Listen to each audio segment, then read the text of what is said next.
Bab alam energi inti. Memutuskan tujuan berikutnya, Dominic berbalik dan pergi, melanjutkan perjalanannya ke bumi. Sistem ini memulai proses evolusi yang lambat. 3 hari kemudian, Dominic yang sedang dalam perjalanan tiba-tiba berhenti. Dia menatap lurus ke panel sistem. Sebaris kata ditampilkan di atasnya. Evolusi pamungkas sistem telah selesai. Silakan temukan tempat yang tenang dan tidak terganggu dalam waktu 15 menit. Cari tempat yang tenang dan tidak terganggu dalam waktu 15 menit. Untuk apa? Dominic punya banyak pertanyaan. Setelah sistem berevolusi, tampaknya sedikit berbeda dari sebelumnya. Namun, karena sistem tidak dapat berkomunikasi, dia harus mengikuti perintah sistem jika dia ingin menyelesaikan pertanyaan yang dia miliki. Beberapa detik kemudian, Dominic melepaskan vitalitas dalam jumlah besar untuk menyelidiki sekelilingnya. Dia mengambilnya beberapa saat kemudian. Tidak ada kehidupan di sekitar yang sejalan dengan kondisi sistem. Dia duduk bersila di kehampaan, menunggu 15 menit berlalu untuk menemukan apa yang diinginkan sistem. Sejak dia mendapatkan sistem, Dominic telah berangkat dalam perjalanan yang berbeda dari petarung lain. Dia tidak percaya bahwa sistem akan membahayakan dirinya. Kalau tidak, bagaimana dia bisa mencapai apa yang dia miliki saat itu? Waktu berlalu. Saat 15 menit mendekat. Bahkan Dominic, yang terbiasa dengan kejadian besar, agak gugup saat itu. Misteri sistem tidak perlu dipertanyakan lagi. Jenis perubahan evolusi akhir akan membawa tidak diketahui. Yang tidak diketahui seringkali yang paling mengkhawatirkan. Bahkan jika dia tahu bahwa sistem tidak akan membahayakannya, Dominic tidak dapat 100% yakin. Setelah penantian Dominic yang gugup, 15 menit telah berlalu. Seketika, rasa sakit hebat yang belum pernah terjadi sebelumnya menyapu Dominic. Ah, bahkan Dominic tidak bisa menahan lolongan, menyebabkan kehampaan di sekitarnya bergetar. Untungnya, tidak ada kehidupan di sekitarnya. Jika tidak, lolongannya akan menyebabkan banyak kematian dan luka-luka. Daya tahan Dominic selalu sangat tangguh. Setiap kali dia menerobos, tidak peduli seberapa menyakitkan itu. Dia tidak pernah berteriak. Dia selalu bertahan dalam hati.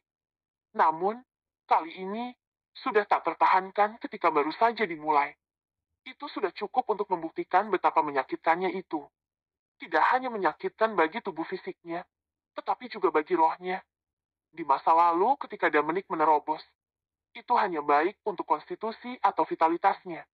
Rasa sakit yang harus dia tanggung hanya dari salah satunya. Tapi kali ini, itu adalah kombinasi dari rasa sakit karena menerobos konstitusi dan vitalitasnya pada saat yang sama. Karena dia belum pernah mengalaminya sebelumnya. Dominic tidak bisa langsung menanggungnya dan tidak bisa menahan diri untuk tidak berteriak. Dengan lolongan darinya, evolusi secara resmi dimulai. Mengalami rasa sakit tak terbatas dan tak berujung yang jauh lebih intens daripada apa yang dia alami selama terobosan alam, dan ditambah dengan penyiksaan 2 kali lipat dari konstitusi dan semangatnya, Dominic hampir pingsan.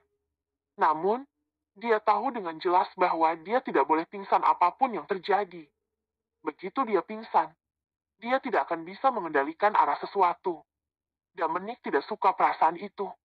Dia harus jelas tentang apa yang terjadi padanya. Jika ada kecelakaan, dia harus bisa melakukan tindakan tepat waktu. Dominic menghabiskan 81 hari penuh menahan rasa sakit yang orang biasa tidak akan mampu menangani bahkan 1% dari. Mengandalkan kemauannya yang gigih. Dia dengan paksa selamat. Dia sadar sepanjang waktu dan tidak pingsan setiap saat. Meskipun benar bahwa sistem telah memainkan peran penting dalam membentuk Dominic, tetapi kepribadian Dominic yang berhati-hati dan ketekunan yang berdedikasi juga merupakan faktor kunci untuk kesuksesannya. Dalam proses terobosan yang tak terhitung jumlahnya, jika dia tidak mampu mengatasinya dan pingsan, hasil akhirnya akan berbeda.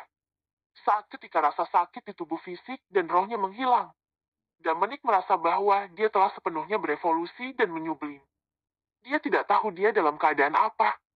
Rohnya melayang keluar dari tubuhnya dan dengan cepat bertambah besar. Melalui pandangan rohnya, Dominic bisa melihat tubuh fisiknya menjadi semakin kecil. Dia juga bisa melihat planet dan benua yang tak terhitung jumlahnya bersinar, dan semua jenis kehidupan hidup di atasnya. Semangatnya terus berkembang. akhirnya, planet-planet dan benua menjadi titik-titik kecil cahaya. Titik-titik cahaya kecil yang padat berpadu dan berubah menjadi bola cahaya besar. Itu adalah peradaban. Titik-titik yang tak terhitung jumlahnya lampu mewakili peradaban yang berbeda, yang juga membentuk alam semesta yang luas. Dominic sedang melihat panorama gambar-gambar ini. Tentu saja, apa yang dilihatnya hanyalah puncak gunung es alam semesta. Segera, Dominic menemukan titik cahaya yang jelas lebih besar dari peradaban sekitarnya. Menurut perhitungan dan spekulasinya, itu seharusnya domain spiritual. Peradaban level 9 secara alami jauh lebih besar dari level 7 atau 8, dan bahkan lebih dibandingkan dengan peradaban tingkat rendah. Cahaya yang dipancarkannya juga secara alami lebih terang. Tidak lama kemudian, domain spiritual level 9 juga menghilang di antara semua peradaban lain dan menjadi sangat tidak mencolok. Tatapan Dominic tidak ada habisnya. Setiap cahaya bintang mewakili peradaban di mana makhluk yang tak terhitung jumlahnya hidup. Alam semesta terlalu besar. Itu sangat besar sehingga mengejutkan. Pada saat itu, di bawah tatapan Dominic, cahaya paling terang muncul. Itu jauh lebih terang dari peradaban level 9, membuatnya tercengang. Mungkinkah itu peradaban level 10 yang legendaris? Tentunya hanya peradaban level 10 yang akan lebih terang dari peradaban level 9. Dominic memusatkan seluruh perhatiannya pada cahaya paling terang itu. Saat mendekat ke sana melalui jarak tak berujung, dia menyadari bahwa itu adalah planet yang sangat besar tak tertandingi. Ia kembali kaget sampai ke inti. Bagaimana bisa ada planet seukuran peradaban? Apakah pernah ada planet sebesar itu di alam semesta? Itu luar biasa. Saat Dominic hendak melihat lebih dekat planet besar itu, sebuah suara terdengar di benaknya. Hah? Pendatang baru? Dia terlihat cukup muda. Setelah sekian lama, akhirnya kita memiliki darah segar yang bergabung dengan kita. Nah, siapa namamu? Dominic tidak yakin apakah suara itu bertanya padanya. Jadi dia tidak segera menjawab. Lalu sebuah suara lain muncul. Sudah cukup. Jangan menakuti teman-teman baru kami. Anak muda, karena kamu sudah menjadi ahli perkasa alam energi inti, kamu dianggap salah satu dari kami. Selesaikan semuanya dengan cepat dan datanglah ke Mirklestar sesegera mungkin.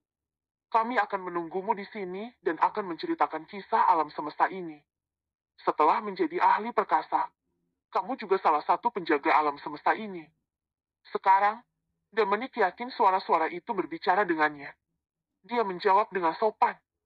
Halo, senior. Aku Dominic. Senang bertemu denganmu. Meskipun Dominic tidak tahu dengan siapa dia berbicara, dari nada dua orang itu, dia tahu bahwa mereka adalah ahli perkasa dari alam energi inti. Yang tidak diharapkan Dominic adalah setelah evolusi pamungkas sistem selesai, dia tidak perlu mengeluarkan uang untuk mendapatkan poin super kaya. Sistem membantunya menerobos rintangan dan menjadi ahli perkasa dari alam energi inti. Sungguh di luar dugaannya. Faktanya, Dominic tidak ingin menjadi ahli perkasa begitu cepat. Dia tidak ingin pergi ke Mirklestar atau bersentuhan dengan petarung dari alam energi inti.